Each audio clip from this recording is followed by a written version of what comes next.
Tonight, new information about those high-profile indictments in Willacy County.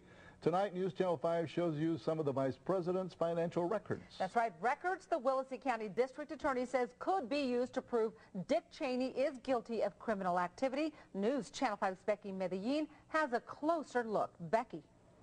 Letty Rick, the charges against the vice president stem from the Willacy State Jail in Raymondville and from an inmate, Gregorio de la Rosa Jr., who was killed there by fellow inmates in 2001. Willacy County District Attorney Juan Guerra says elected officials let the jail get away with murder so they can keep making money. Unknown to me at that time, this thing was going higher and higher and higher. Guerra's investigation took him all the way to the top, to Vice President Richard Cheney. And greed will get you discovered and get you arrested. That's what happened to Cheney. He tells us he went through Cheney's financial records and prison companies' financial records and found the connection. Take a look at 3 of the top prison companies Guerra researched: Corrections Corporation of America, the Geo Group, and Cornell. The common denominator among all 3, the Vanguard Group, an investment company that puts money into all 3 prison companies. So we knew Vanguard was the key. Now look at the vice president's financial disclosure from last year. It shows he owned shares in the Vanguard Group.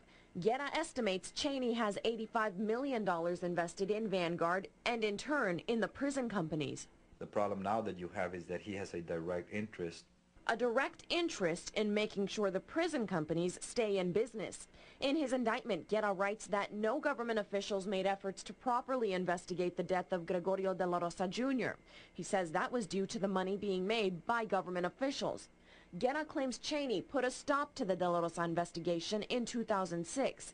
He says Cheney is looking the other way while De La Rosa and other inmates across the country are dying in private prisons. And he says that's why Cheney is charged with engaging in organized criminal activity.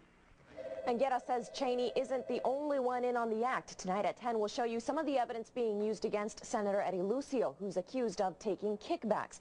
Plus, you might remember Guerra was arrested last year. He says that was part of the plan to keep him from uncovering all this information. We'll tell you who was behind that and show you how they're tied to this case in a report later this week. In the newsroom, Becky Medellin, News Channel 5 at 6.